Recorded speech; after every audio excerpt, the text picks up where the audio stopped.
And, and like she said, it's nutritious food. Lauren's even been out there with me, on the ground giving out food to people who need it. So salute to the foodbanknyc.org. I'm an ambassador for them. And $1 provides up to 15 meals for people when you donate to the food bank. So foodbanknyc.org if you want to go make a donation. Absolutely. Very important work. And I just want to make sure that people don't think because the shutdown is over that the need is over. But we do know that shutdown, it ended on Wednesday night, and that new funding bill will keep the government funded through January 30th. And there's one more update tied to the shutdown, this time for TSA workers. Homeland Security Secretary Kristi Noem, she says that thousands of TSA agents will receive $10,000 bonus checks for the work that they did during the 43-day shutdown. And she made the announcement during a speech at the Houston airport yesterday, praising officers who kept showing up without pay and picked up extra shifts to keep travelers moving. Let's listen to what she had to say. And what that means is that we are going to not only continue their paychecks like they should have received all along, but also they're going to get a bonus check for stepping up, taking on extra shifts, for showing up each and every day, for serving the American people, and taking seriously the mission that the Department of Homeland Security takes seriously and that they... Is that all employees? No, that's what I was just getting ready to say. Oh. That's a very good question, Envy, because Noem says that the bonuses, which will come in addition to back pay, are meant to help employees get back on their feet. But not everyone is thrilled with this rollout. So the union that represents TSA workers, they said, they're happy that some workers are getting that help, but they argue that every employee suffered something during the shutdown and they deserve something. They said that everyone endured some sort of hardship, and so to pick and choose who gets that doesn't seem fair. I will say, though, man, I can agree with that. I think the people who stayed working probably should get $10,000. The people who had to, step away, because you had to step away for reasons. Sometimes you had to step away because they couldn't afford to have their kids in childcare. Yeah, or pay bills or whatever it may be. Yeah. I pick up another job to pay bills. So I think they should probably get $5,000. But I'm going to tell you something. When I was coming through TSA last week, I seen this dude. He threw the bin, right? He worked for TSA, and he threw the bin because he was upset about something. And then one of the other TSA workers said to him, man, you can't do that or whatever. And he was like, I don't care. We're not getting paid no way. But he was still there. So to see that frustration, right, and then to know that, they're being rewarded, I think that's dope. Yeah. I'm sorry. But there's some agents that took extra shifts, so they should be rewarded. But like you said, if I tried to work, but I couldn't because I had to pay bills, so I might have had to do Uber. I might have had to, watch my kids that week. I mean, you should get something. How do you not give them something when they tried? Like, they working. Mm-hmm. Yeah. Everyone had their own circumstances, which kept them, of course, having to go in or not go in. And so we'll continue talking about this at 7, but also coming up at 7, something you probably don't think about is about to have a really big impact on your wallet. We'll tell you what it is and how it's actually going to affect all of us. All right. Well, thank you, Mimi. And last night, the Jets lost to the Patriots. If you're a Jets patriot, they knew that already. Whoever playing the Jets going to win. Oh, okay, you ain't even got to worry about that. Sorry, Red. Red is the Jets fan in the building. I don't know why. Red wear his jacket or something one day. He said, it's the only day I'm going to get in. That's the only thing. Well, he got 2 games out of it. But everybody else, get it off your chest. 800-585-1051. If you need to vent, phone lines are wide open. It's The Breakfast Club. Good morning. The Breakfast Club. Wake up, wake up. Wake your ass. This is your time to get it off your chest. Whether you're mad or blessed, we want to hear from you on The Breakfast Club. Hello, who's this? Whatever song that is. What's happening? How you doing, y'all? You good? You just calling up here singing like we ain't got nothing better to do? What's up? Hello? Hey, Charlamagne. Hey there. What's happening? Hey, you know what? This is Sunday, right? Today's Friday. You opened the show yesterday and this morning with some bangers. Oh my goodness. I was like, you know what? I got to call up there. Thank you very much. It's so different from, that Robo song every morning that DJ Envy plays. I'm over it. I know. I've been trying to tell Envy, act your age, man. Let's lean into the music that we grew up on, because we all grown. You know what I'm saying? We need that energy in the morning. But Envy want to play Snooze and Mariah the Scientist. Oh, she might be talking about residuals. And she talking about residuals. I don't pick the music, man. We don't pick the music. There's a program director and music director that plays the music. We got a music director? We ain't got no damn music director. Hey, residuals is so crazy. If Chris Brown didn't get that money yet, he ain't getting it. Or is that he not talking about money? Something else? Oh. Hello, who's this? What's your name, Mama? This is Stacy, man. But Leslie is her name. Yeah, Leslie. Oh, I thought she said she was Good morning. Stacey. Good morning, Miss Good morning, Leslie. Good morning. Well, how's everybody doing this Friday? Blessed, black, and highly favored, Leslie. Alive. Thank you. Well, I want to get off my chest that I was a tourist over in Jamaica and got caught in the hurricane. Oh, wow. Yeah, it was devastating. Flights kept getting canceled. I stayed an additional 5 days. Damn, you got yeah. money. Yeah, it was bad. Yeah. But anyway, it was disheartening because most countries, like Canada, the U.S. Embassy, they sent a plane for their residents. They left that Wednesday. The UK evacuated their people on Thursday. The Bahamas people, their embassy evacuated their people Friday the 31st.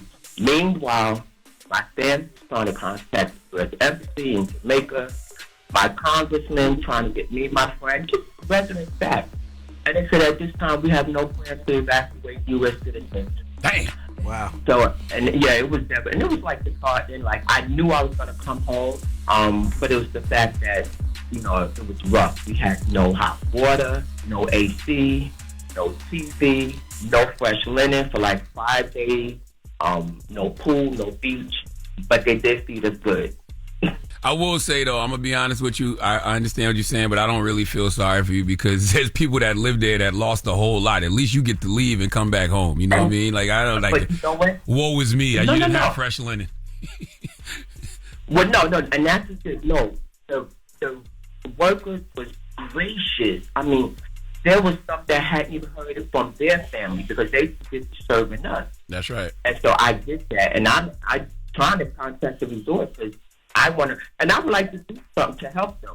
Like my family, they raised a fund for me because I ran out of money, to be honest with you.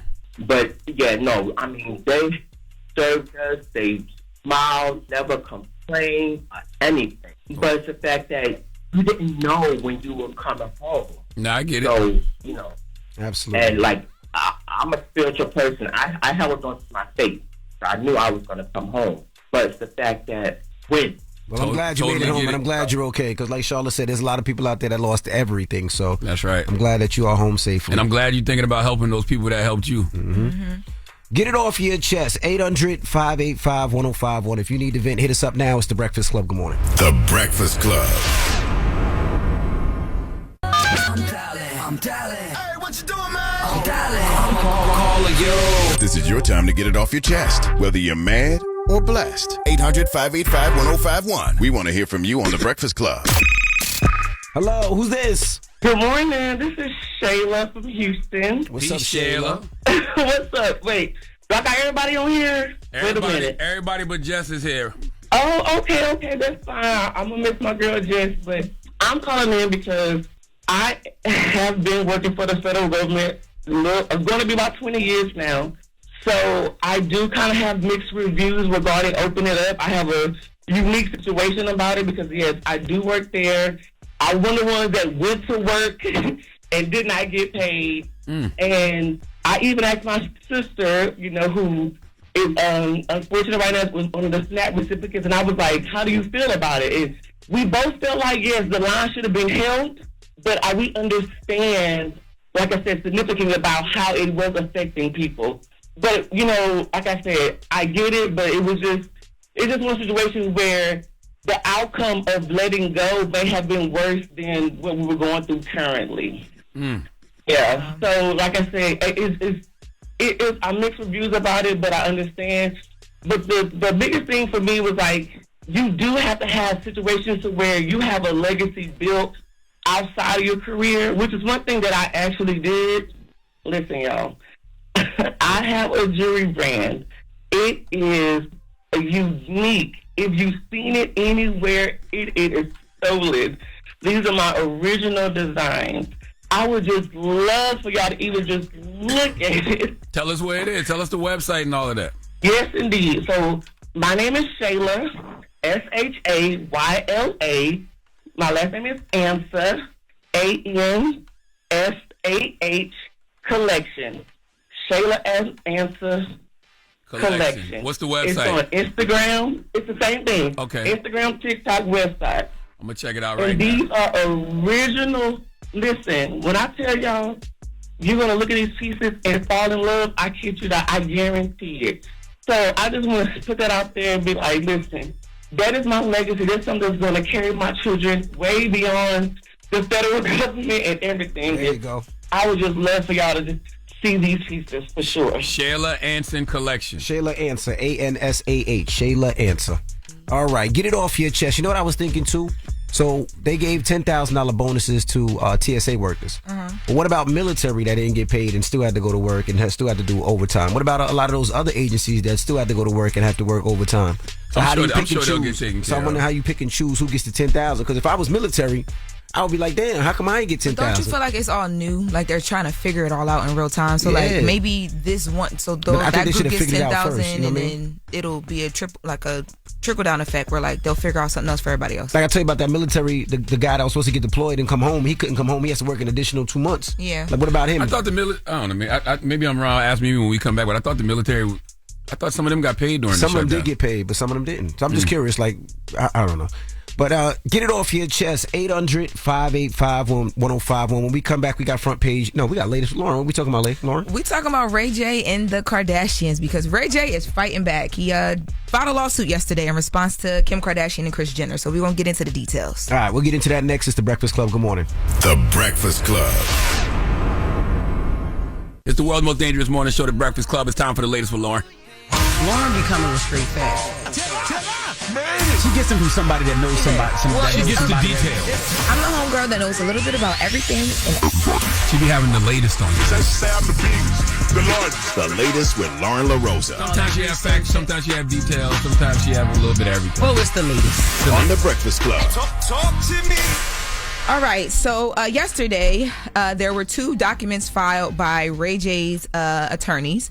Ray J is fighting back. So you remember when Kim Kardashian and Kris Jenner filed the defamation lawsuit after Ray J claimed that there was going to be a RICO around the Kardashians, right?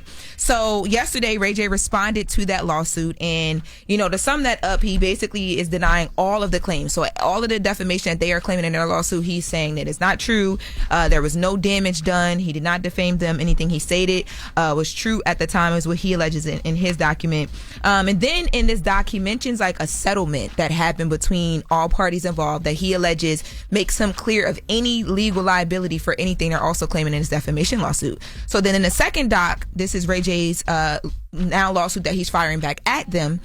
Ray J is claiming that a while ago when Ray J was brought up on, he claims he was brought up on the Kardashians. They talked about the sex tape, and when they talked about it, it was Kim Kardashian. Kanye West was also involved. He alleges that they talked about it in a disparaging way. They claimed that the sex tape wasn't consensual. He says that he was falsely accused of sexual assaulting Kim Kardashian while she was asleep, releasing revenge porn and extortion. He alleges after that happened, he then went and got attorneys involved, and there was a settlement that happened. The settlement was for $6 million with the agreement that anytime this settlement was like they did anything against what they agreed to in the settlement, he'd be paid $1 million. So he's asking for $1 million now. And he says that this settlement basically said that under this agreement, the Jenners and the Kardashians could not bring any claim, no matter how weak, against him because they would need to do it in confidential arbitration, which is where you sit down before you actually file anything or go to court or anything like that. But they brought this meritless, according to him, lawsuit against him for defamation. He's saying that they basically are doing all this for publicity. And he says that he will not allow Kim Kardashian and Kris Jenner to weaponize the judicial system against him and sacrifice him on the altar of fame. I wonder if that agreement goes both ways. Meaning, like, they can't sue him for anything, but he can't accuse them of anything as well. Yeah. I mean, I'm just assuming because most of the time those type of agreements go both ways. Yes, and that's going to be the legal argument. Now, some other details in this second filing that, were pretty interesting. Ray J has for a long time been saying that sex tape that happened in Mexico, in Cabo, was not only consensual, but the release of it was a plan. Of course it was. Course, you know that. Like, you can't have to sign off on both sides. Yeah, you can't sell those things to those distribution companies without both sides signing off. So he doubles down. I know some years back he also went on a rant and gave us some details about this as well, too. But he says that for decades, he alleges the Kardashians have been lying. That not only did they shoot that tape in Cabo, but there was a second tape shot because Kris Jenner and the parties that be, he alleges, looked at the first tape. They didn't like how Kim looked. In this document, he says that they felt like she looked dirty, so they shot it again. They looked at the two tapes and decided which one to release. And this was all an arranged thing. And Kim was down for it because of Paris Hilton's sex tape, allegedly, and just said, my mom needs to be in charge of how this releases. So basically, he's putting everything he's been yelling about into, some legal docs, and him and his attorneys are going to go back and forth at this time now. By the way, that was the greatest rollout ever for a career. Yeah. All right, and it hasn't worked for anybody else. The way it worked for Kardashians. No, it hasn't. No, but even I will Paris, say that I'm sure there's an NDA that he wasn't supposed to talk about this when they released that sex tape. I'm sure that he signed something where they weren't supposed to. So I'm sure they're probably gonna sue him for this too. But that's why I give the Kardashians a lot of credit because it takes more than a sex tape to build an empire. You gotta. That might be the spark. It was a spark. Yeah, but they built a whole dynasty. $1 billion dynasty off Ray J's penis and Kim's vagina. Mm-hmm. That was the foundation. Yes, it was. For real. Well, Alex Spiro, who is the attorney for Kim Kardashian and Kris Jenner, released a statement, and he says, after realizing he is losing the case and is losing his way, the disjointed, rambling distraction is not intimidating anyone. Ray J will lose this frivolous case too. So I wonder why Ray J. Like, why do it now? Like, what's the reason for it? I think he's just at the point where he might be, he feels like he's tired of things being said one way when he feels like this. Because nobody's story talking about the sex tape. The sex tape's been out for what, 10, 15 years? Nobody's talking about it. Nobody's discussing it. When you talk to Ray, he does have very valid reasons. You know what I'm saying? His kids are getting older. You know, his niece, and he wants to clear things up just for his legacy. Which I can understand. I get but if you signed off on it 20 years ago when the sex tape came out, but they keep painting him as somebody who leaked it, like put it out there. I'm not saying that the Kardashians do, but people paint him as the guy that leaked the tape and used it to, get more attention to himself. So I can understand his reasoning. Yeah. Well, speaking of Ray J, every time Alex Spiro put out a statement, he sounds like he's doing that dance where he just eating. What's that dance y'all be doing? Take me through that. Yeah, exactly. He just can't wait to eat a case. Okay. No, I mean he's a high-powered attorney. He speaks with it. Yeah, he does. Speaking of Ray J's legacy, so Ray J was having a conversation with DJ Quicksilver, and they were talking about Ray J and Mario and a potential song-for-song versus. Let's take a listen. And I told Mario, when he get out here, we going 1 for 1. Hold on, you really want to go song for song Mario in a singing battle? Mario don't want to see me in a 1 for 1 singing battle. Mario said that y'all not singing like him. Are you really telling me that you believe that Ray J can out-sing Mario? I think song for song, yeah. You serious? You high? No, I'm serious. You serious? So let's do it. The next 5 R&B songs Mario got coming compared to Ray J's 5 coming right now. But listen, Mario was just on stage with Brandy because Brandy loves Mario too, and Martin, so he just performed with them. Let the boy is mine too. We saw it. So it's all love. No, I know it's love. But it ain't love right now. We're not talking about old songs. All new versions of whatever he got right now against the new versions of whatever I got. All right. Damn. Ray J, ladies and gentlemen. Ray J got bangers, by the way. Yeah, I don't know about no new joints. I don't want to hear no new Ray J. I don't think. I got Willie Ray Doe Jr. in that one. If this was a Spades game, yes, Ray got 3 in a possible. He got 4. Let's play. He got 4. He got 4. Ray got 3 in a possible. His mic can carry the table, depending on what everybody else holding in their hand. How Do I Breathe? I never heard of it. You heard of it? You got How Do I Breathe is in there? Oh my God, we don't even got to play it. I still got Ray. Well, look, I got Mario. I'm glad he's fighting for his legacy in one way because he ain't getting that overall Mario. I don't think so. I love Ray J, but I got Mario in the verses. And he got the new. He not on the song. He just in the video. The Trey Songz Lit Again. You ain't see that video with Ray J and Trey Songz? We might need to make that happen. I think I'm here for that. Yeah, I would love to see that. A 5-song versus. Yeah, they can't do 20. They gotta do 5. They gotta do 5. 5 apiece. I'm with that. 30-minute verses. I got Ray. I got Ray. That is the latest with Loren. Now, when we come back, we got front page news, and then Boosie Badazz is joining us on his birthday. It's the Breakfast Club. Good morning. You're checking out the Breakfast Club. Morning, everybody. It's DJ NV, Jess Hilarious, Charlamagne the God. We are the Breakfast Club. Loren LoRosa is here as well. Let's get in some front page news. Now, last night at Thursday Night Football, the Patriots beat the Jets 27-14. What's up, Mimi? What's up, NV? Charlamagne, Loren, how y'all doing this morning? Peace, Mimi. Great. Good morning. Mimi, I saw you on stage freestyling. You did? Where you was at? Me? She was rapping? You looked like you was freestyling. Where you was at? Oh, That was the event I told you about the other night with Debbie. It was with Dr. Key. I was hosting it. Yeah. Okay, I saw Tabitha Brown there. Yeah. Oh, you said she was rapping. I thought it was some. He always saying somebody freestyling. I was practicing how to say this city in Brazil yesterday in the hallway. He gonna say, "Why you rapping to yourself?" You was. I don't know why you like to freestyle on the low, but good morning, Mimi. Go ahead, I was on the mic a little bit, but we'll talk about that later. All right. So we start this morning at the airports where the government is back open, but the airline system is still trying to catch up. So delays and cancellations, they are still piling up. Travelers are walking into airports, finding long lines, crowded gates, and flights that still aren't taking off on time. Now, officials say it may take several more days before things fully reset. Yesterday alone, more than 1,000 flights were canceled and 1,000 more were delayed. Airlines have even pre-canceled some flights today, so make sure you check your itinerary before you head to the airport just to keep schedules manageable. Now, the FAA had said that they were going to cut flights by today by 10% at the busiest airports, but now that the shutdown is over, that is off the table. The cuts will stay at 6% instead, as more air traffic controllers are finally back on the job. Now, here's a new debate brewing. So we were just talking about TSA agents, so now they're talking about air traffic controllers being punished for calling out during the shutdown. Some critics are saying that they should be disciplined, but Transportation Secretary Sean Duffy, he is pushing back. Let's listen to what he had to say. Well, I think what we have to realize is we have some controllers who are put in a very difficult position. They're young. They don't make a lot of money when they first start out. They can make some good money later in their careers, but when they start out, they're not making a lot. They may be the sole source of income. And they were confronted with a real problem. Do I not feed my family? Or do I try to find another pathway to put food on the table? And that was very real. And I'm cognizant of that. I don't want to be unfair to people. So what, are you going to punish them and tell them not to come to work? Exactly. Like, come on. So you get the same problem?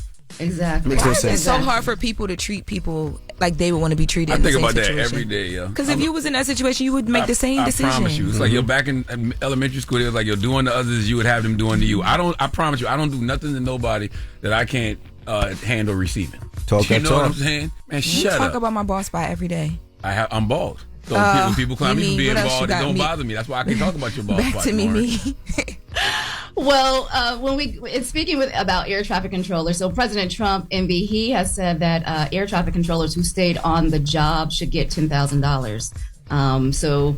I don't know if that means people who had perfect attendance or people who took up extra shifts, but he did talk about actually giving them an extra $10,000. So we will continue to watch that and see what happens with that. But bottom line this morning, if you are headed to the airport, expect delays. Things are better, but not back to normal.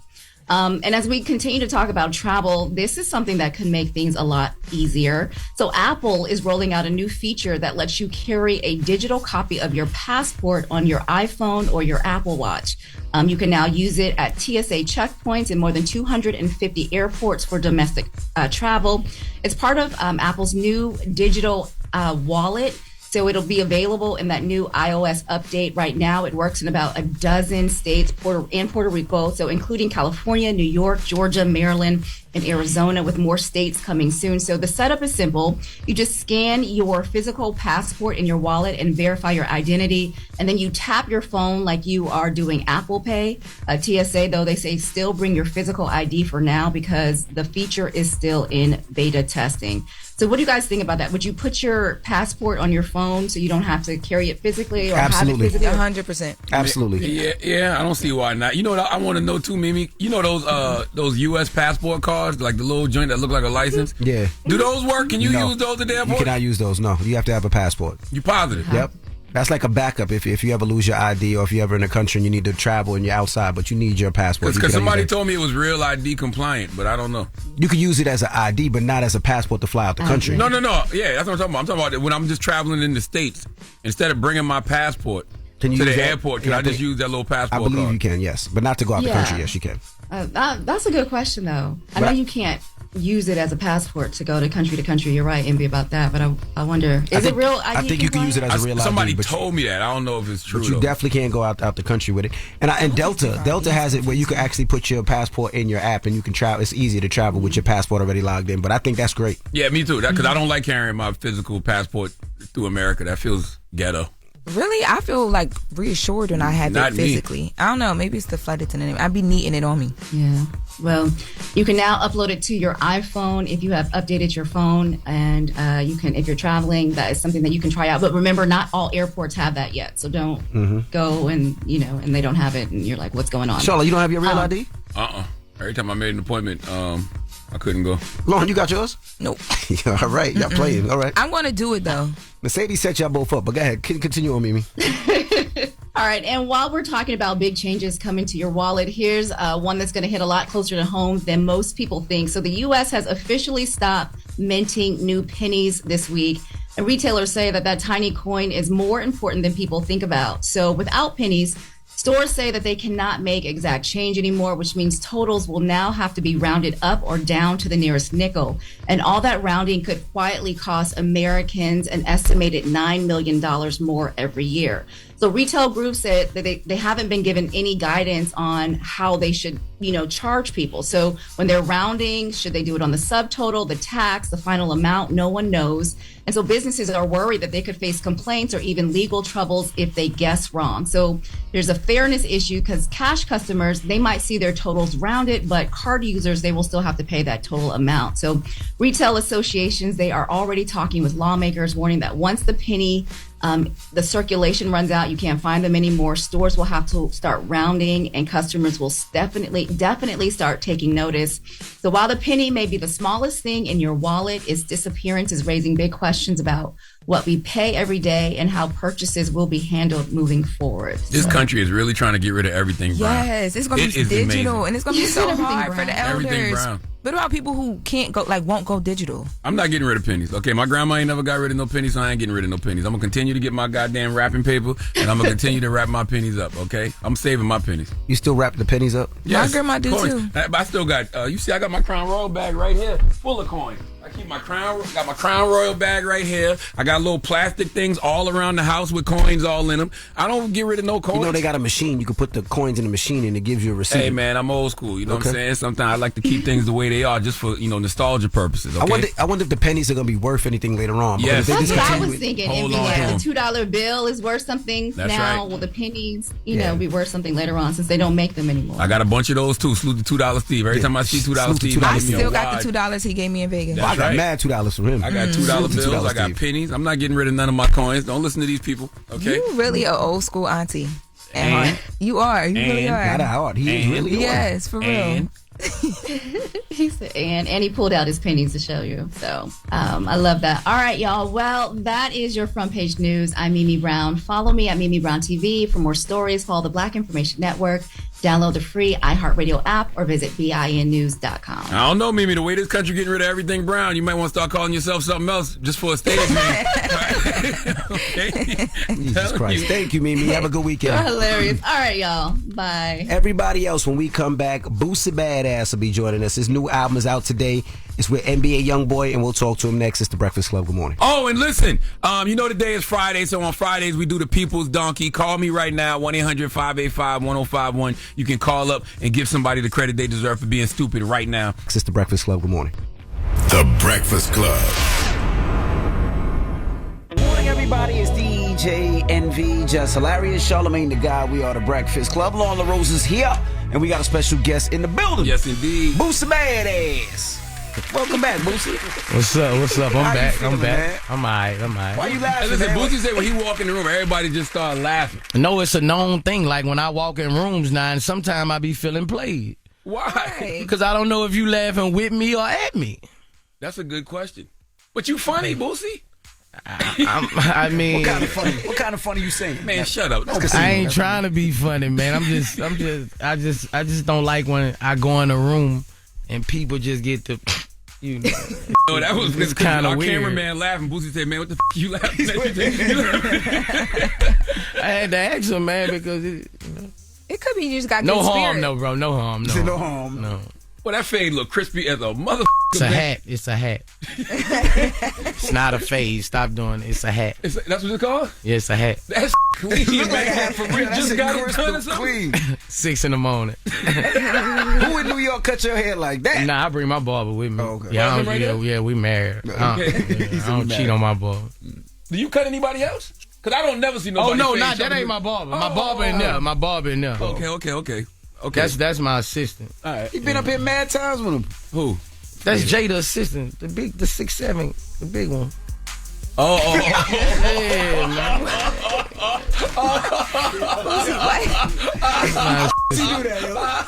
Because I was thinking that when he said it, I was like, Yeah. But you got an album coming out with NBA YoungBoy, man. Yeah, I got an album dropping on my birthday. Happy born day. I want everybody to go get it, man, and support me for my birthday. You know? How'd that come about? Well, it's been in the making. We had did like 8, probably 6, 7 songs in 2020. But you know, he got in his situation. You know, I was in my situations, and when he came home this time, he reached out to me like, "Let's do it," and I'm like, "Let's do it." So that's how it happened. Y'all call it a 225 business. 225 business. Yeah. What's that mean? I mean, I know that's with the area code. That mean Baton Rouge business. Right. Basically Baton Rouge business, and I mean it's a hard album. I mean, I kind of wanted more soulful stuff on there because we shot the whole corner store.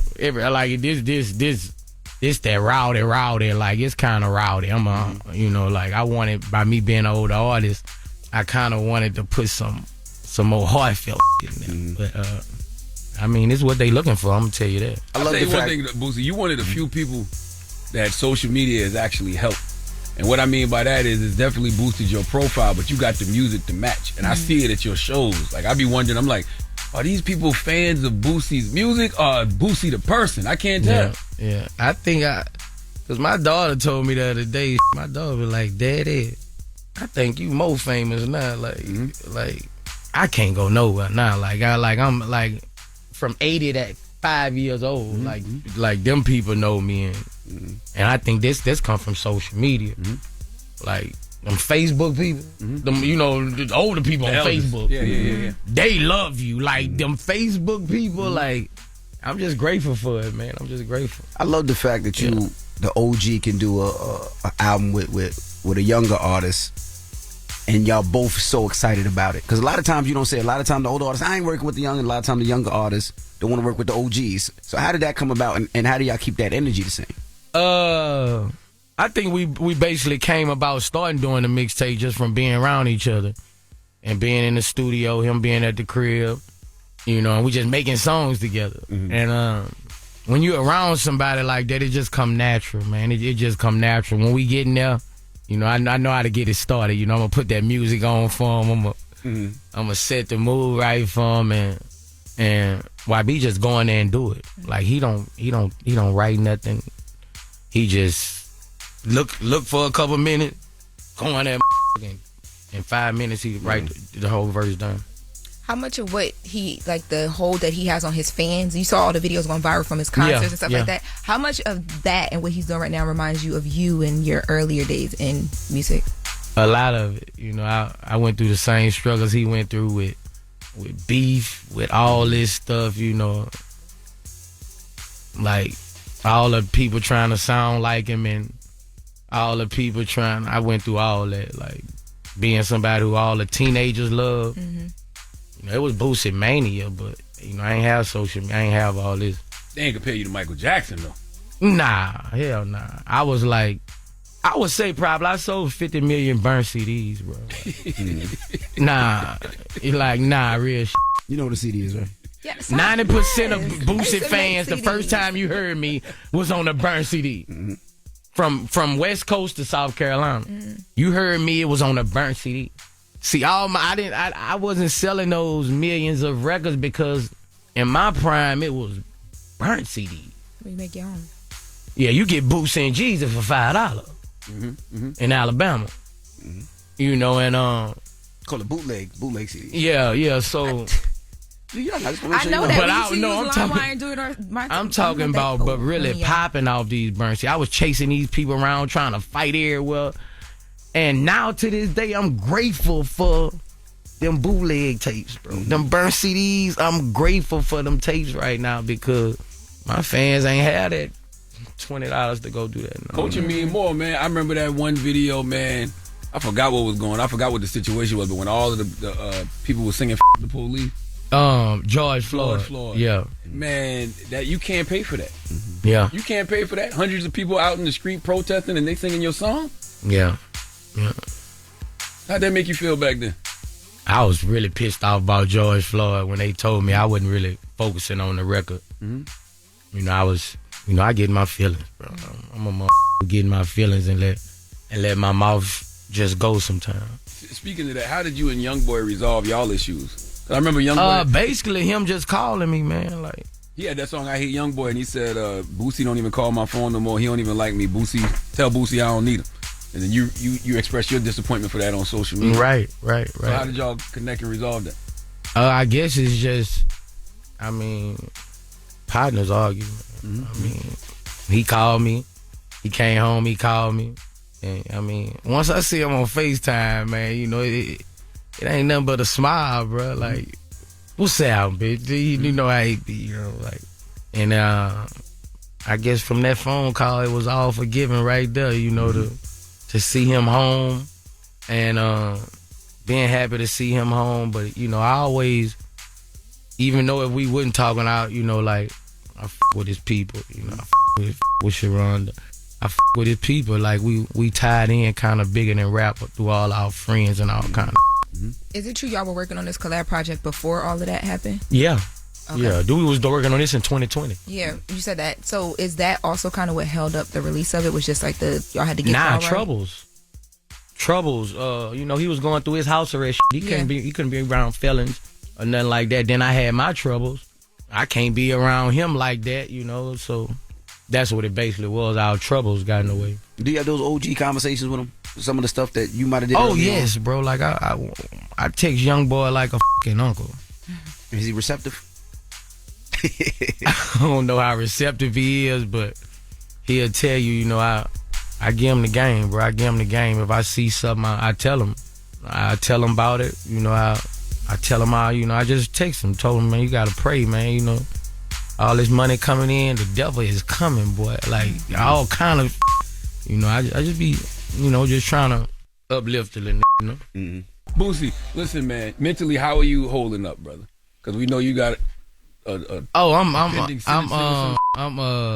21st. I'm in the best. I'm in the, like, I'm confident, like, you know, I ain't going to jail. I don't speak that out my mouth. There you go. I'm from down south. Your mouth is a powerful sword. That's right. All say you gonna kill me, you be dead. I'm telling you, I done seen a nigga gotta kill, end up dead. That's right. You know, so I don't speak none of that. You know what I'm saying? And it's still up to the judge. It's up to God, but it's up to the judge. You know, people saying he gotta do 2 years. That's not fact of this case. It's up to the judge what the judge want to do. But man, I'm confident, man. I'm chin up, chest high. Chin up, chest high. How do you just prepare mentally even for that day, just to even go in that courtroom? Because you done survived a lot of legal battles. How I prepare for it? I mean, I'm already prepared for it. I mean, this ain't my first rodeo, man. I mean, I'm already prepared for it in every kind of way. But I just don't, you know, and I'm still trying to get a pardon. I'm still trying to, I ain't giving up. I ain't giving up my hope.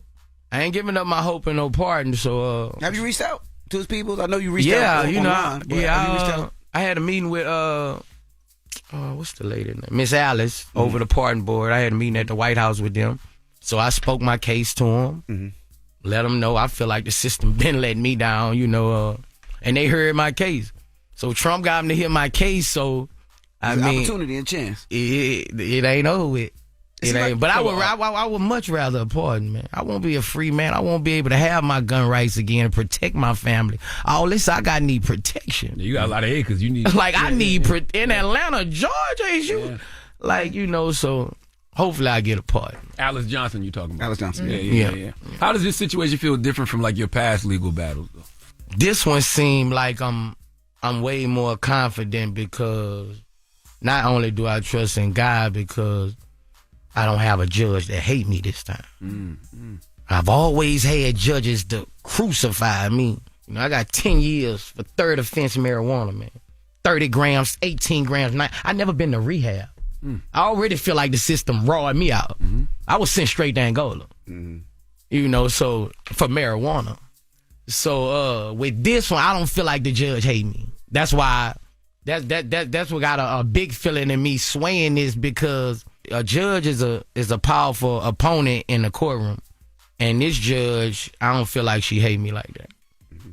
I feel like this with this case, you let go a lot faster. Like it's almost like you let go of the guy. Said I'm gonna put it in God's hand. Why was that for this case? Because if they would have came with this when I first started, this would have been over with. The first day I went to court, in state court, before the feds grabbed it, I pled. I was pleading out. The judge was finna give me 2 years probation, 2,000 things of community service in Cali. I was never denying this shit. You know, I just got caught in a bad situation and put the strap on me for hours. You know, like I was never denying this shit, like trying to fight this shit. It got threw out in court because the law was passing that a 922G can't be charged if somebody doesn't have violent felons. What is a 922G? That's a convicted felon with a firearm. Oh, gotcha. If somebody doesn't have violent felons. And I got what? Marijuana. So under that case, it was thrown out. They appealed it. After my case, they appealed it. After I'm a free man. 2 weeks later, I'm on the beach in Miami. They called and say, you indicted again.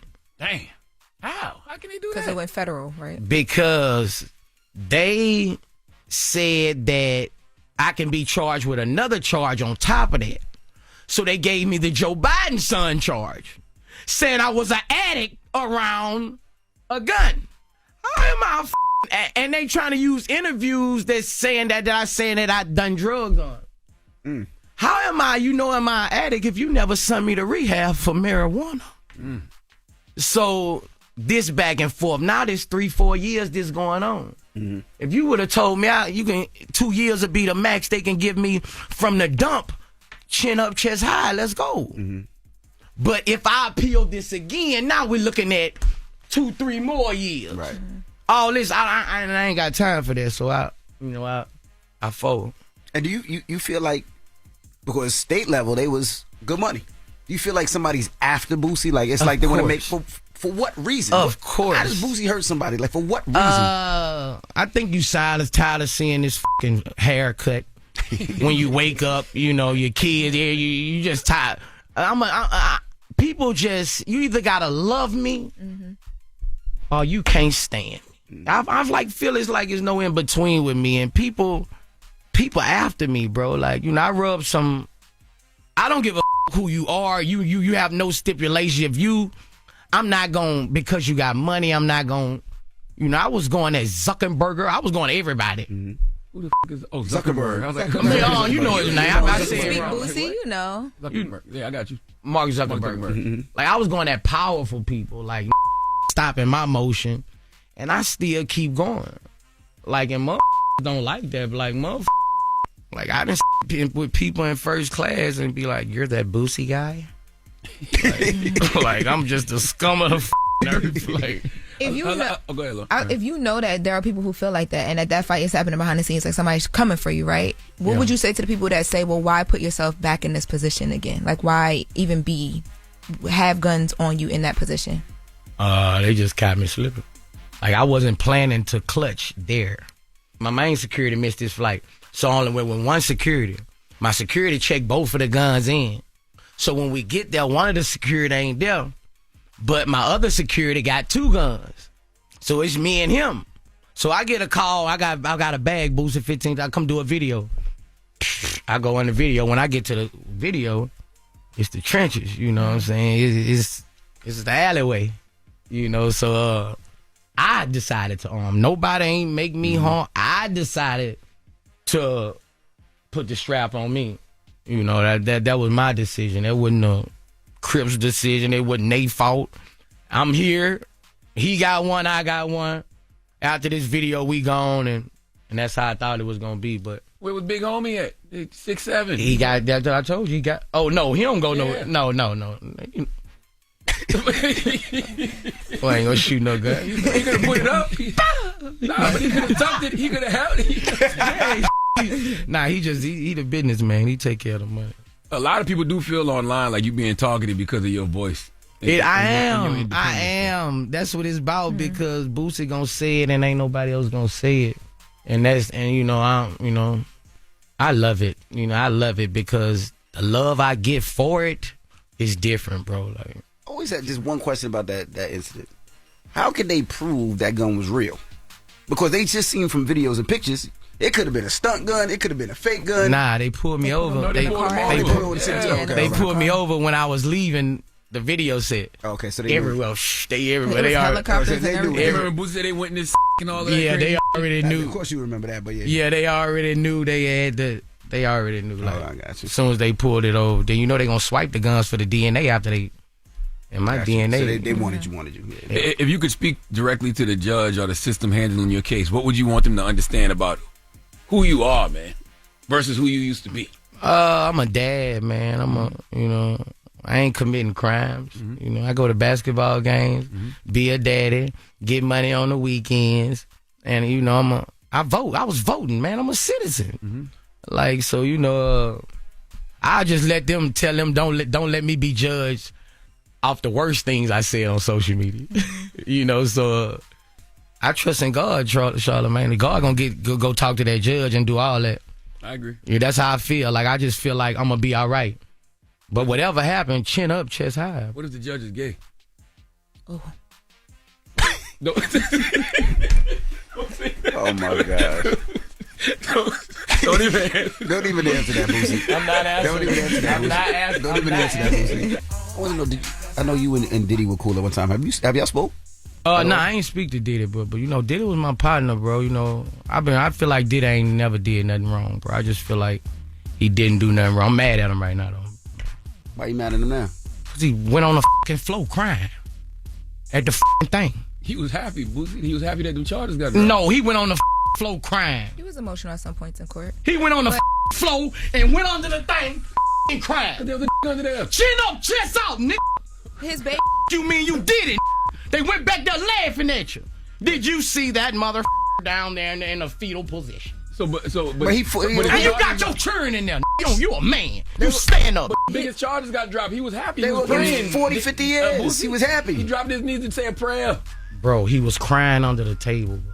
He was happy the biggest charges got dropped. They were trying he to was crying under the table, bro. He was crying under the table. Diddy thought he was going home. He was crying under the table. I want to talk to Diddy. He need to call my phone. I need to ask him, why the did you get down there under that table and that? Because I've been riding with him. I've been riding with him. Yeah. I've been riding with him, but you got boys in there, man. You stand up, man. God then bless you. If you're going to jail, you're going to jail for something you got away with 1,000,000 times. That's why we go to jail. If we're going to keep it real. You stand up, you're still blessed. Your mama, you everybody blessed. You don't fold like no cricket. Let me ask you but like again, I'm expecting somebody to be like me. Let me ask you one question, Boosie. You ain't built like that, man. When you had left New York City and hooked up with P. Diddy, what did y'all do when you hooked up? That's the worst line ever, man. I skipped that line on the show. I get to tell them, put your hands up.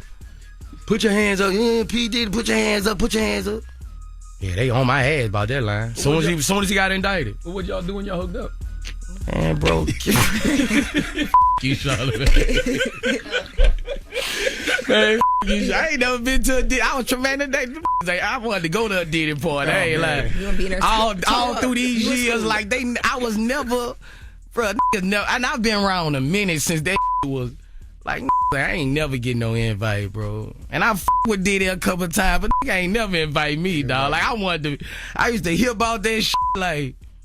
Man, I would have showed my ass. Thank God you didn't. Yes, right. I got one last question. But the reason why is because he was facing 50, Boosie. Yeah, when he bent down, he was happy that. So he bent down crying because he was happy. So the internet, he got biggest charges, all the biggest charges that got dropped, and they told him it was not guilty, not guilty, not guilty. The internet put together two different moments because he was emotional when his kids stood up and they were begging the judge to let him free. Oh, I thought he cried and went under the table after. It was he more got like, his time. It was man. He went under the He table was happy because he charges was like, got I'm not about to dropped. spend the rest He of my thought he was going life in home. there. Like, thank you, God. Yeah, thank you, God. Yeah, got hit with all the biggest charges was not guilty, not guilty. I just saw the thing when he was when he was like this. My bad. That's why your mama tell you to stay off the goddamn. Yeah, my bad. I thought the went crying under the table because he got the time. I'm sure it was emotional for him, but he was happy that he not about to spend. He was looking at some crazy time. Are y'all sure, bro? She was in the courtroom. I was there. Look, and I also pulled it up for you. You right was here. there? So he cried out emotion. Yes, he was happy. Like he he's happy. Yeah, like, oh God, wow. Oh, well, y'all ain't explain that shit right. Y'all didn't explain it right. Like, I'm sure. You heard what he said, though. Boosie, did you hear what he said while he went under the table? What? Oh, you missed that one. I hit it. Your sister was under there. Your sister was under there.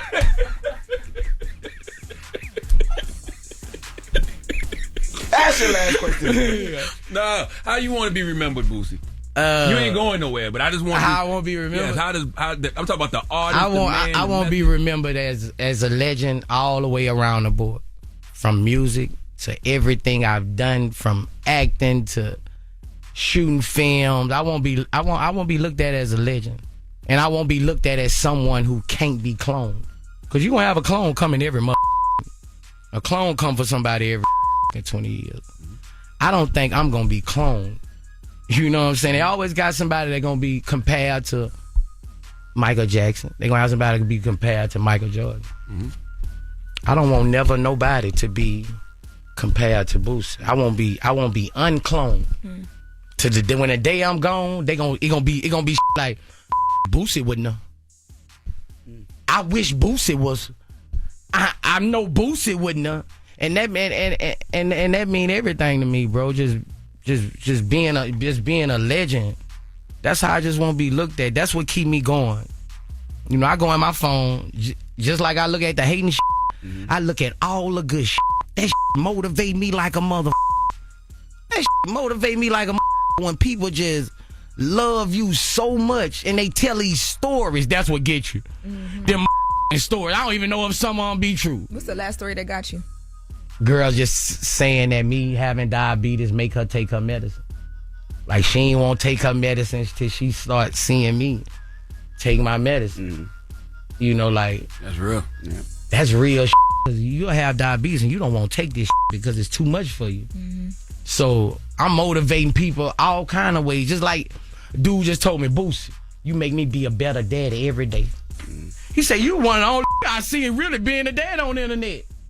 Like that make me go home and be a daddy. Mm-hmm. You know, because I'm motivating this little nigga. He's 16, 17 years old. He say he's 16 with 2 kids, bro. Like, I gave him motivation. Right. Just for being a daddy. Some people gonna give you motivation all other kind of ways. To get money. I do that too.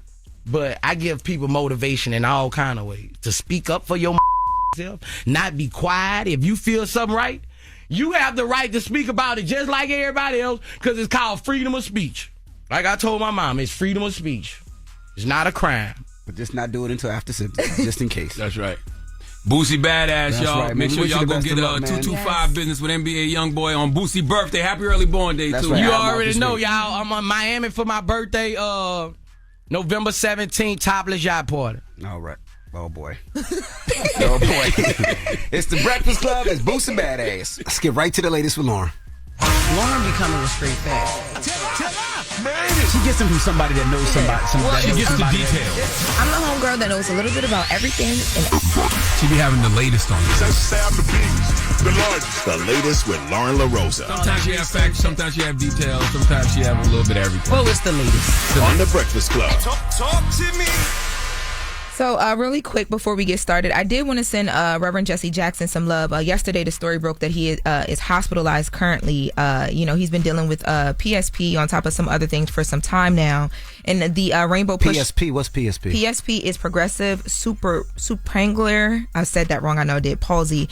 So it's a neurodegenerative condition that he's been dealing with for more than a decade. So he's hospitalized right now in relation to the condition. There's not a lot of details, but his organization, or the organization organization, the Rainbow Push Coalition, did put out a statement yesterday just letting people know that he had been hospitalized and that they're keeping a close eye on him, and, you know, just asking for prayers at this time. So I did want to make sure we mentioned that and send him some prayers and some love as they, you know, just deal with the health things that he's currently dealing with. That's on top of the Parkinson's. Yeah, that's on top of the Parkinson's. Yes. Yep. Salute to South Carolina's own Reverend Jesse Jackson. And listen, man, Abby Phillips' book, A Dream Deferred, Jesse Jackson and the Fight for Black Political Power. Fantastic read if you ever, if you might have Jesse Jackson effed up. Yeah. So, okay. Jesse Jackson's 84. He's been fighting 84 years for our community and culture. Yes, he has. So wishing him, you know, just get well soon and good health. But switching gears to, you know, some happier news. Cardi B and Stefan Diggs have welcomed their baby boy. So this is Cardi's fourth child, and the news broke yesterday. So here's how it went down. So Cardi B was in the gym. This video is from last week, I believe. TMZ got that video and posted the video, right? In the video, you could tell that she wasn't pregnant anymore. Literally minutes after this story went up, Cardi B then went and posted on her Instagram a video of her. She was headed out to a opening that she was going to be there celebrating. And she posted in the video, you could tell she's not pregnant anymore, that her life has always been a combination of different chapters, different seasons. She says her last chapter was the beginning of a new season. Starting over is not easy, but she says it's been worth it. She says her new baby that she just brought into the world is one of the reasons to be the best version of herself and to love herself even more. And this chapter, she says, it's her versus her against all the odds, and everything that is meant to be will be going her way. And according to reports, you know, of course, Stefan Diggs was there as they welcomed the baby, and they welcomed the baby last week. So I don't know if she wanted to reveal the news or she had to, but we now know that they did welcome their baby. Well, dropping includes bombs for Big Body, man. Yes. You know? Glad she had a healthy delivery. Yes. And I hate the fact that, you know, she can't announce the baby when she wants to announce the baby. I think that's horrible. I don't know. And it's always TMZ. You know, let me it's tell you something. always TMZ blowing up people's spot, man. But I don't know for sure. I'm just telling y'all how I watched this go down, because as soon as I saw the video, I hit the reps like, hey, I just saw the video. What's happening? Is there an announcement? Whatever. Heard nothing back. And then TMZ story went. And then I text them back like, I just saw her video. So I don't know how it went down, but it looked as if she might have posted it. And also, too, she was going to be out at this celebration that she was out at in New York. She was out in New York Cardi yesterday, looked like she was at a regular gym, too. Like, Cardi got a big-ass crib. She need to get the gym in the crib, Cardi. Maybe she needs to be around people as she works out. They sneaking pictures and stuff like that? Nah. Yeah, but I mean, I will say, though, she was out. That video she posted she was the out. outfit before she headed out or after. So maybe she was heading out as well. So she's like, man, F it. Let me just let the people know so I can live peacefully. Salute to Bob. Does TMZ give any grace? Lauren used to work there. Does TMZ ever say, you know what, let's pump our brakes a little bit? Yes, Pete Davidson, when he was here, we didn't mention that it was TMZ, but he talked about an outlet finding out about his pregnancy and giving him some grace because of different things that were happening, and it was Yeah, but an outlet still shouldn't give you a timeline. Outlet shouldn't say, okay, we'll give you this. We'll give you a month. Like, I think it's my life. So I understand. Like, I had to learn the middle point of being a human and being a investigative journalist all in people's business by coming here to the Breakfast Club, and I am still learning it.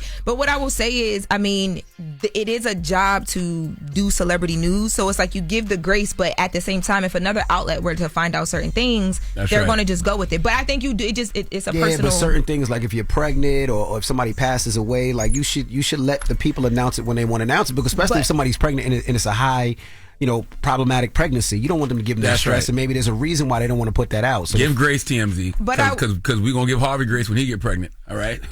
All right, Harvey. When you get pregnant, I'm gonna give you grace. We don't know all of the details on the back end, so we don't know. Whoa! Shoot! Dang! Sorry, Harvey. Wow! I didn't mean to say that. Wow! Dang! That's it. I had so much more. What more you got? Okay, so first of all, NBA YoungBoy. We haven't talked about the tour for real up here, but yesterday he celebrated selling out 45 dates on the Master Tour, 500,000 tickets sold. Wow! Over to 75 million plus in revenue.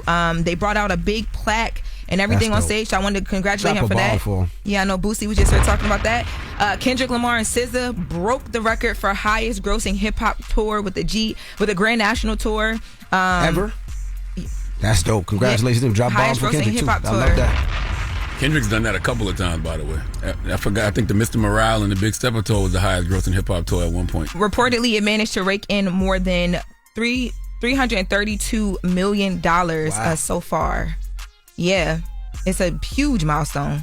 Yeah, insane. So congratulations to them as well. I also saw that 50 Cent is finished everything with the G-Unit Studios in Shreveport. I'm not sure. He posted it yesterday. Oh, he did? Okay. Yeah, he posted it yesterday, which I think is also a big accomplishment as well, too. So we had a bit more with Meg and her baby, but y'all can go over to the latest with Loren LoRosa, the podcast, and we'll be getting into Meg's business with her man. I think we're going back out to Shreveport. The Black Effect Network. Okay. Okay. Yeah, I think we're going back out to Shreveport. I think March. We're going to do another thing. I believe it's March or April. Okay. Well, there'll be more there for you to see because he said it's up and running and is ready. He's buying the whole Shreveport up, so it's going to be dope. All right. Charlamagne, who you giving that donkey to? Man, it's the People's Donkey. You know what I mean? For after the hour, okay? On Fridays, we let people call in and give folks the credit they deserve for being stupid. So reach out, 1-800-585-1051. It's The Breakfast Club. You're checking out The Breakfast Club. It's your time to nominate a donkey of your own. Remember now, it's how they choose. Call in now, 800-585-1051. Donkey of the day for Friday, November 14th is the People's Donkey. You know, every Friday we do the People's Donkey where you can call in 1-800-585-1051 and give somebody the credit they deserve for being stupid. Or you can go to the Talkback feature on the iHeartRadio app. Go to the Breakfast Club page, click the Talkback feature, and you can send a message. But who's this? Shaniqua. Peace, Shaniqua. Guess what race it is? White. Who you want to get the biggest hee-haw to, Shaniqua? First of all, I want to shout myself out today, my birthday. I've been calling 3 years in a row. Happy birthday, Shaniqua.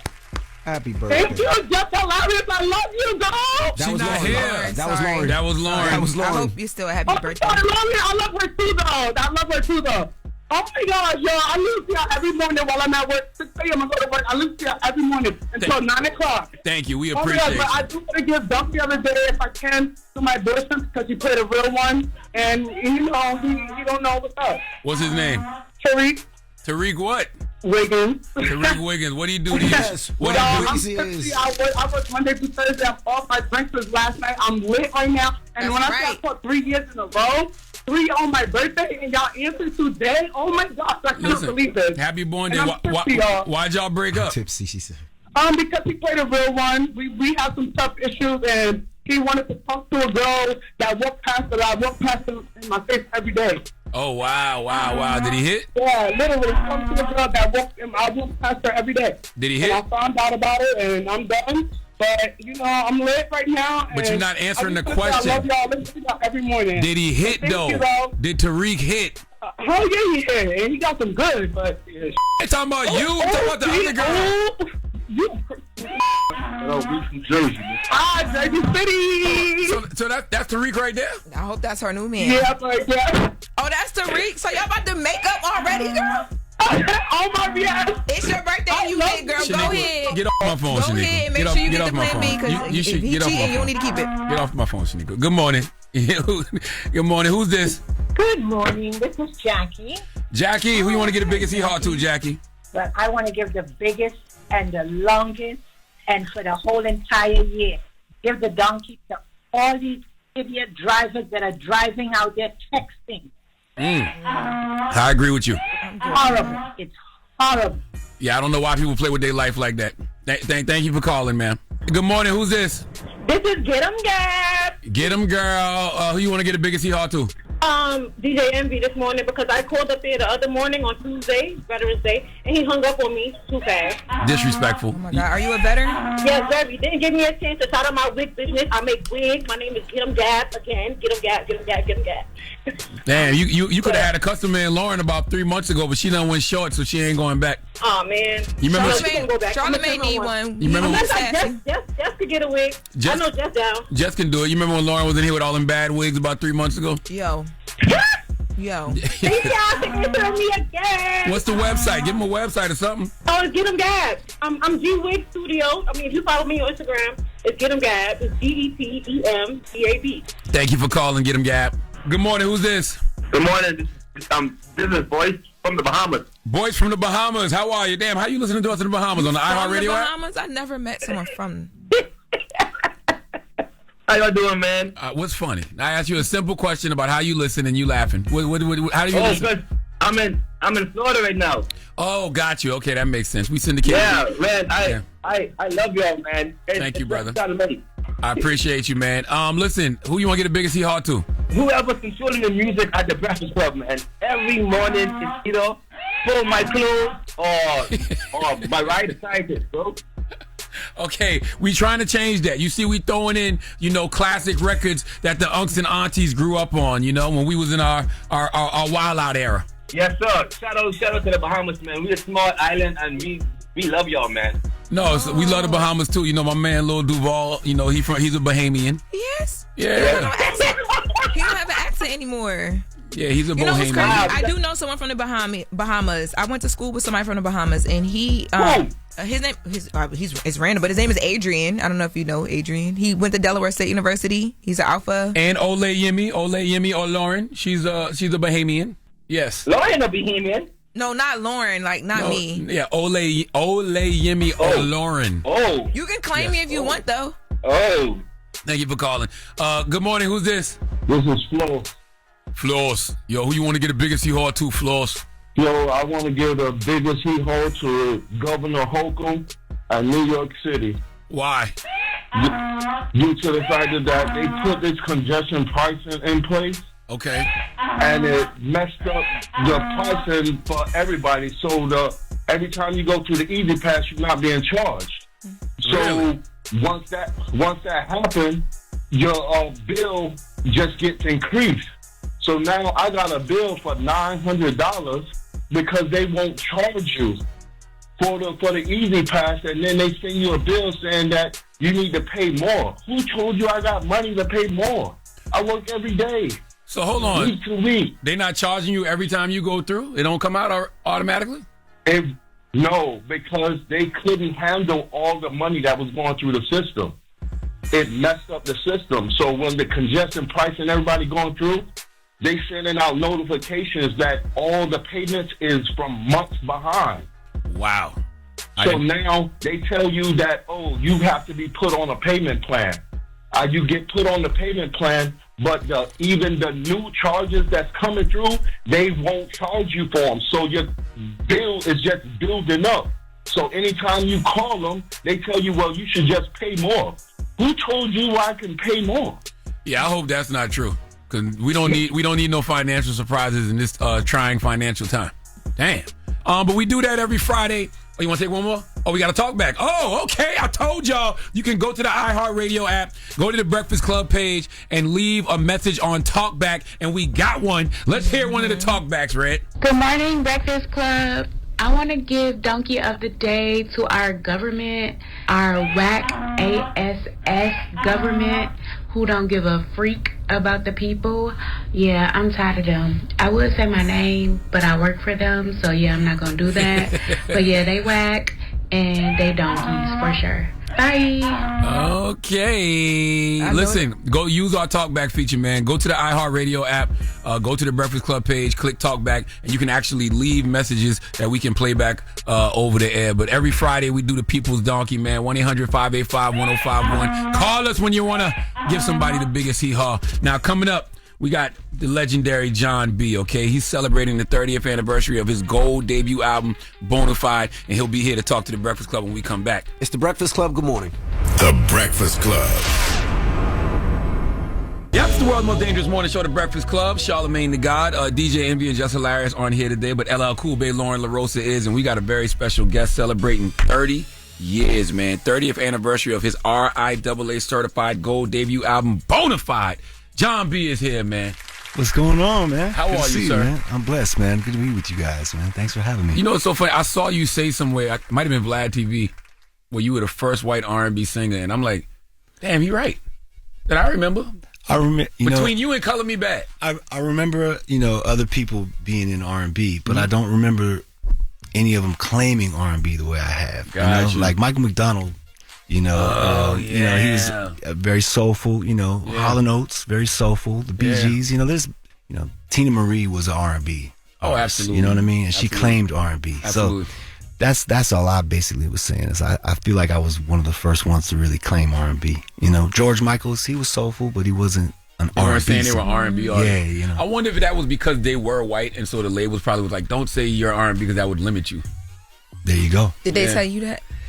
not tell me that. They showed me in their own way. Like, we want you to work with Diane Warren and David Foster and make a pop record. And I'm like, I don't really want to do that. But I'm going to do it to satisfy you guys. I don't want to look like a difficult artist, you know. But I was like more interested in working with Tupac, you know, more interested in working with Babyface, more interested, you know, real R&B and hip hop, not doing pop music. Where did you start, Jon B? Man, you know, just singing in Altadena, Pasadena, in talent shows, and you know, basically just really loving the music and being around other guys who loved it too, and demoing, you know, basically, you know, getting equipment at an early age enough to be able to make demos.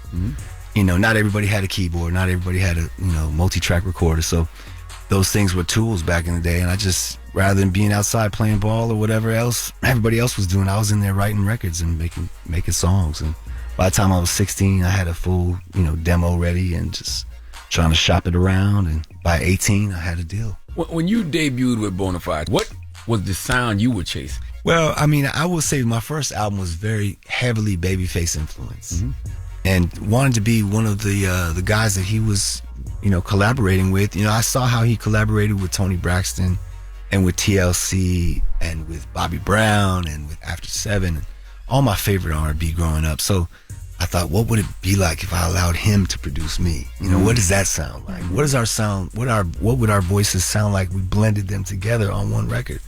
So Someone to Love was our first time getting to do that. And it's one thing to be a fan, but then when you get to actually work with the person and, you know, and hear all of the lessons, learn how do you put a chorus together? Oh, damn, that's how many notes you have to do on the stack of the backgrounds. Like, I remember stacking that chorus up so many tracks, and I had never done anything like that before as a vocalist. So it taught me a lot, you know, just that first session with Kenny.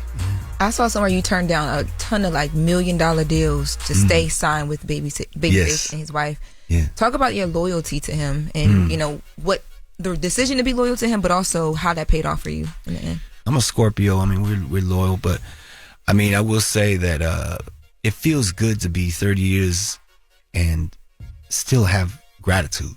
You know, not only for what I'm getting to do currently right now with you guys and everything, this new album and everything, and the support and all the collaborations I have on the new album, but everything that I've gotten to do, you know, the 30-year career and what that would be. I don't know what that would look like if Kenny and Tracy didn't give me that opportunity. And I've never lost sight of that. You know, the business and the patience that it takes to be in this business it's never changed. You know, you're either gonna have the patience or not.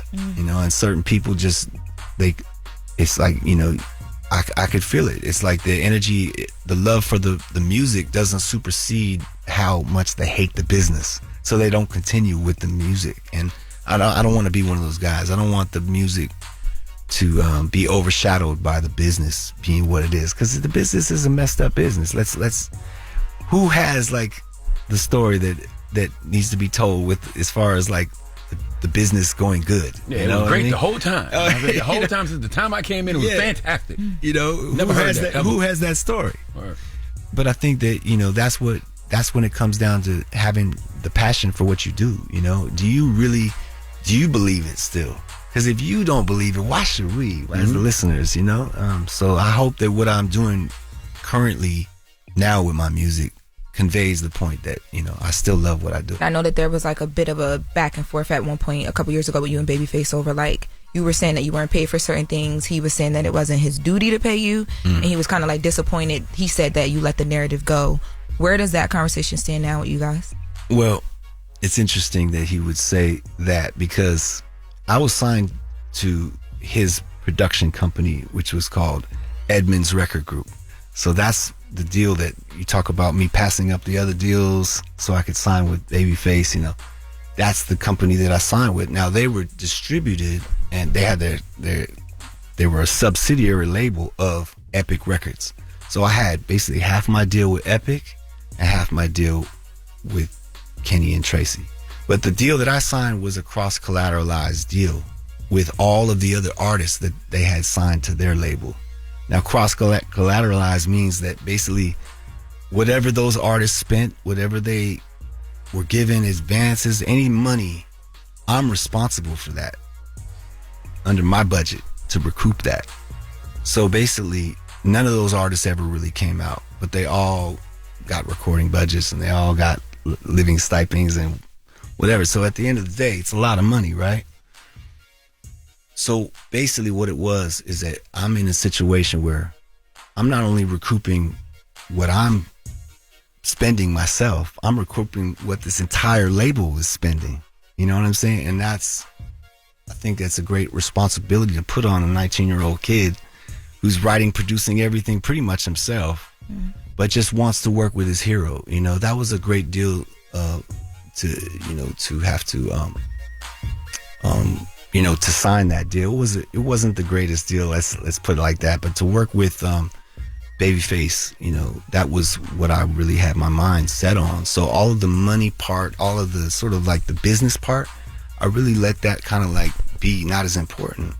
So that's why it's taken so long to come full circle. But it's been so long that they have to come full circle now, and that's where we're currently at right now. It's unfortunate that he didn't really have my back in seeing how loyal I've been all this time by not speaking on none of this. You know what I mean? And it hasn't been easy. But what really hasn't been easy is to be so supportive of him and then have it not be returned, like in the sense of him just knowing everything that I've sort of like did to have that opportunity to work with him. And that's what I meant when I said the loyalty being returned. I didn't know about that situation in particular, but just being a loyal person. Yeah. Sometimes you sacrifice a lot for yourself, but it don't never come back if the person you're being loyal to don't give it back to you. And that's on him. You know what I mean? If that's how he wants to address the situation, that's on him. When we've seen each other out in public and stuff like that, when we do shows together, it's not the same. You know what I mean? And we're not really. I mean, we're cordial, but we're not.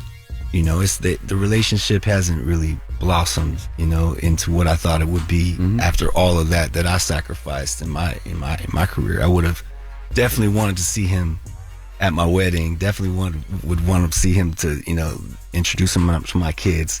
So it's like that part of it hurts me. The fact that we can't go on tour together because I don't really know that Kenny even really likes me as a person. Actually, it's interesting. But I don't really care because I did what I did what I got to do. You care though. You do. I care because I love the guy. Yeah. But I don't care if a person's gonna be negative just to be negative and tell a negative story or sort of like not respond to what the truth is. Listen, you married to a black woman? Yes. How do you great choice by the way. Great choice by the way. Yes, I know. How do you and your wife feel about Dr. Umar Johnson? You don't know who that is? I don't know who that is. Oh, don't worry about it. Don't worry. Broader question over here. Lord. I'm sorry. It's totally fine that you don't know who that is, I guess. Speaking of, so we talked a bit about your daughters. I know you said you don't want to talk a lot about it, but the Chloe moment, when Chloe was here and she reacted to you talking about her song, you seeing her moment here made you like kind of rethink about how you said things when you were asked about her covering They Don't Know. Definitely. And you mentioned it's because you're raising black, daughters and you wanted to be more careful. Yeah. Talk about that realization in real time, because the world was like, what is happening? I mean, it's interesting to have an opinion in this day and age because it's a responsibility. Sometimes you can say what you think, and it's the way that you say it that can be misconstrued. Because everybody doesn't have to like everything. Obviously we live in a cancel culture like society now, where if you say something the wrong way, you can be canceled very fast. Whatever that means, but in whatever it means, I think is that people lose respect for you, and so they don't mess with you as much. And for me, it's like I'm counting on people to continue to support me. So I never want to mess my chance up of that. And first of all, I'm a mature man. I know when to take a L and say, my bad. I didn't mean that. The worst part about it is raising daughters and seeing when they get disappointed how their facial expressions look and how their voices change, and they, to see that happen with her. Your 18-year-old is a Chloe fan? Well, yeah, I mean, she could feel her energy when she was reacting to it. So could I. being that I'm raising an 18-year-old. Right. And she's not that much older. I mean, but she's a young girl. So to see that I made her feel that way, made me feel bad, because I never want to insult anyone or make them feel bad, especially when they're incredibly talented like that. I guess what I want to say is, come collaborate with me for real. Come collaborate. Let me have a chance to really work with you. She's so incredibly talented that I just don't feel like that showed the real, what I want to see us, how I want to see our styles collaborate together. I think, it worked for what they did for it. It was just kind of like a jaunt to put out, but I don't know if I could really get behind that and say that I like that joint. You know what I mean? I felt like my song is very, very deep and meaningful. And when you turn a meaningful record into sort of like a record that's just sort of like, oh, I just want to have sex with you and let's do it good and then later. You know what I mean? It kind of... That's fair. You know what I mean? It's just kind of like, that's not what I want to tell my 11-year-old, right now. You know what I mean? So just kind of made me feel like speaking on it and be like, they're like, you like it? I'm like, no, I don't like it. But now I'm like, I feel bad about saying that, because I know that, for every action, there's a reaction. And trying to put good, positive energy out in the world. I'm trying to build people up, not break them down. You got a joint for her? You got a record for her? Definitely got a record for her. Man, I'm gonna hit her. And if I don't, I will make it for her. Yeah, that's my cousin. No, she's amazing. They're so talented, and so beautiful. I mean, they got the full package. It's it's just a matter of us getting in the studio and just making some magic happen. Yeah. How does Jon B want to be remembered? I want to be remembered as an atmosphere creator, somebody who was really honest with his emotions, and somebody who just made baby maker music. Definitely made that. I think that, at the end of the day, I want to be remembered as a guy who was, he gave his all, in terms of like everything I do, really, from being a father to being a husband to a songwriter and a performer. I sing my heart out on stage at every show I do. Whether they're giving it up and giving me the energy I want to have or not, it's because it's the passion for what I do, So I want to be remembered for that, really. All right. So, yeah. Well, Jon B, you're doing a phenomenal job, man. We here talking about the 30th anniversary of Bonafide. So that means something. Yes, sir, man. And I hope you and Babyface can reconcile too, man. Yeah, me too, man. I think that things are coming full circle regardless. And because of that, I think it's a matter of just us literally chopping it up one day and just letting each other know how we feel. But that definitely needs to happen in a private setting and not on a public forum, where it's I heard you say this, and you know what I mean, and then I'm reacting to that on this thing, on this public forum over here. It's going to go tit for tat forever until we just sit down as grown ass men and being like, hey, listen, still got love for you. You never tried to just call him?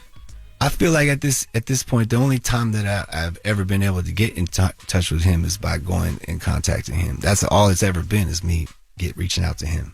It's never been the other way. So, and I just feel like there's only so much you can give to something before, if it's not, like you said, if you're not, it's like you showed the loyalty, but is the loyalty being shown back? Absolutely. In fact, I feel like from the truth that I've told and how I've been honest, it's only made him sort of more angry, because he doesn't want people to know those ins and outs of the business, which I understand. But in no way have I defamed him or said Babyface did this to me and he wronged me. No, it's not that at all. He only gets praised by me. That's all I do is praise Babyface. But it would be nice also to see him return in this day and age, right now, that same kind of energy back my way. You got a Valentine's Day cruise happening too, right? Yeah, Valentine's Day cruise. Yeah, we're trying to do something. We are. I think it's fitting for the album. I'm waiting on you. It's what better way to take in the new album than to play it on a cruise ship. And go. We're gonna go sail to Ensenada, Mexico, and we're gonna go to Catalina. Just a little mini cruise, 3-day jump, but it's gonna be fun and up close and personal with the fans, and do the grown up thing. Let's do it. Well, it's Jon B. Thank you for coming, my brother. Charlamagne, thank you. Yes, sir. I appreciate you, man. It's The Breakfast Club. The Breakfast Club. Morning, everybody. It's DJ NV, Jess Hilarious, Charlamagne the Guy. We are The Breakfast Club. Loren LoRosa is here as well, and it's time for Pass the Aux. Go, go, DJ, cause that's my DJ. Say go, DJ, cause that's my DJ. Yeah, DJ, come spin, now come spin. Nyla Symone, Big Nyla, what's happening? What's up, Nyla? How are you guys? Happy Friday. All right, so I got some new joints that I want to play for you guys. Obviously, Summer Walker dropped. Finally over it. We've been waiting for this project for a very long time. So I'm going to just shout out this record called Baller. I still need some time to sit with the album. So this wasn't my favorite, but I think this one would probably be the best for radio because it has Glorilla, Sexy Red, and Mona Leo on it. Summer. Sound good to me. Yeah, they said Mona Leo dominates the song. She's been on a run. Yeah, you know. I saw some of the feedback on X this morning, and they were like, literally, that's her song. I'm sure the record is fire, but not at a time like this. All right, the government just reopened. Okay, folks haven't been paid in 40 days. All right, you ain't about to find no baller nowhere around here. Summer Walker. A trick gonna find a way. Well, I guess that's why she was walking around with that old white man. She found something. She found something. Yeah, get your little sugar daddy. I like that record. Go ahead, People trying to get back on their feet. All right, chat. Y'all like the record, chat? I like the record. This is true, and I will say she got records on there with Mariah the Scientist, Lotto, and Doja Cat. I really like that one. It's called Go Girl, Innocent Pack, Chris Brown, Sailor, Bryson Tiller, 21 Savage, and Brent Faiyaz. You know, some of my favorites. So definitely make sure you guys check that out.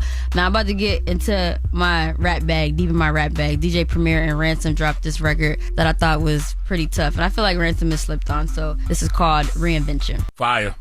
Tough. Dropping the clues bombs from Ransom. Fire. You know the only other person I've heard tackle that topic. He's talking about his mom with Alzheimer's or dementia. Which one was it? I'm not sure. Okay, dementia.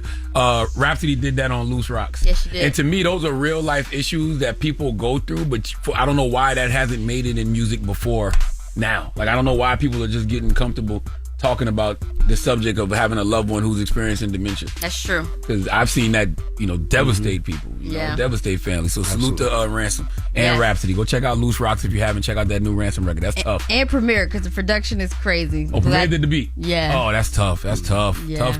Tough tune. Yes, well done. All right, so this next one is also OG hip hop, and I'm gonna do two of them, but next week I got some of the newer rappers. But this is De La Soul. They dropping a project. They're part of like the Mass Appeal rollout that's going on, and the first single off of it is called The Packet. Fire! Cabin in the Sky is a project, right? Yeah. De La Soul get busy. Fire! Yeah. And I'm happy to see it because they be trying to age out hip hop. So that's been over. Oh, it's been over? Man, that's been over. Y'all youngins been wet in the bed. Y'all suck. A lot of y'all, but a lot of y'all are very dope as well. Oh, true. But the OGs have been putting in work, and Mass Appeal does a great job of making sure that the OGs put out great projects that give people they just do. That's right. Yeah. That's the best hip hop label out right now. Yes. I agree. I think that's a great statement. What they did Mobb Deep, they did De La Soul, they did Big L. Who else did they do? Ghostface, Raekwon, Ghost. Slick Rick. I think Cool G Rap. Slick Cool G Rap had coming. like a movie with his project too. It was like a mini visual. Oh, I didn't see it. But salute to Nas, man. Salute to Nas. They're going crazy over there. That was tough. Okay, tough good. Tune. Yeah, rap is in a really good space. I don't know. I keep seeing stupid headlines, but no, it is. I'm on both ends though. Like you got a bunch of dope young spitters, and then you got a bunch of the OGs still doing their thing. Anybody who's saying rap is whack or hip hop is dead, y'all not listening. Y'all cannot be listening. I can name you 5 dope ass young rappers, and I can name you 5 OGs that's still putting in work right now. Look at the rap album of the year. And I'm not saying the Grammys are, we need them for validation. But look at their categories. I know. From the Clips, the Kendrick, the Jid. What are we talking about? Hip hop is on fire right now. I think people just want stuff to yell about. That's why they still have those conversations. Because I also feel like with the R&B conversation, when they be like, R&B don't feel like, there are people that are doing their own thing in R&B right now as well too. Yeah. No, R&B's in great hands. I'm very happy for Leon Thomas with that. But speaking of R&B being in good hands, this is my last one. It's from upcoming artist from New Jersey. His name is Nate Taylor, and this record is called What's Up. I need to hear more. I don't dislike it though. Is it called 7 Days a Week? No. What's it called? What's Up? Okay. Yeah, I don't dislike it. It just sounds like something I heard before. It sounds like The Weeknd. Sound like The Weeknd. You know what I mean? Like it's like I don't know if we got to the climax of it. Yeah, it didn't. Okay. Yeah, I've heard that before. You know what I'm saying? It sounds like The Weeknd, but on a Tuesday. Okay. You know what I mean? That's a great statement. You know what I'm saying? Like, he does sound like the Weeknd. Yeah, on a Tuesday. He does, but he's like the Weeknd, but like sprinkled on a in. Tuesday. Fine. All right. Well, if you like the records, definitely make sure you guys check them out on the Certified playlist. You can find them at www.certifiedvibe.com, or you can click the link in my bio. The website link is there. And then also we have another the Eco going down with Rob Markman, Ninth Wonder, Static Selecta at Hidden Tiger, December 16th. So definitely make sure you guys pull up, and we're gonna start dropping tickets next week. So okay. The last one looked like a lit time. It was on your content. It's so good. It's just nice to have lifestyle to match rap, because I feel like we don't really have those spaces anymore, especially in Manhattan, because hip hop police be outside. Damn, still for real. Yeah. You don't be outside. You be. No, of course. Why would I want to be outside? My house is amazing. Y'all is crazy. People that be outside all the time don't like their house. This story about me. Yeah, I could agree with that. All right. Well, thank you, Nyla. Thank you, guys. All right, the mix is up next. It's the Breakfast Club. Good morning. You're checking out the Breakfast Club. DJ NV, Jess Hilarious, Charlamagne the Guy. We are the Breakfast Club. This Saturday, the 15th, I'm going to be in New York at the Music and Multimedia Conference. Shout out to TT Torres for bringing me there to be. TT! Shout out to TT. That's the homie. At the Metropolitan College of New York. Tickets are still on sale from 9 a.m. to 3 p.m. It's a lot of us coming to talk about like making careers in entertainment. It's going to be very educational, but it's going to be a great day of great conversation. So pull up on us. What up, TT? That's the homie. You know me and TT, we went to high school together. Y'all did? She from South Carolina?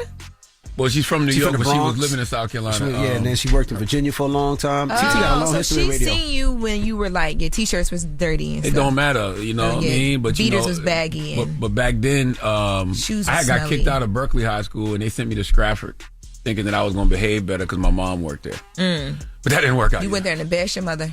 I sure did. Yes. Shout out but to me and TT TT, we Torres. started radio together in Charleston, South Carolina. That's the homie right there. Yeah, I love her. I used to hit her up about y'all trying to get here before I started working here with y'all. Really? Yep. Yeah, we Shout out just to her. TT. TT the homie. We love TT. Yeah, I'm so glad she never told us about you. Damn. We gonna keep going. And go ahead. You got a positive note, man? I do. The positive note is simply this, man. Until you value yourself, you won't value your time. Until you value your time, you will not do anything with it. Did you hear what I just said? Until you value yourself, you won't value your time. And until you value your time, you will not do anything with it. Have a great day. Breakfast Club, bitches! Y'all finished or y'all done?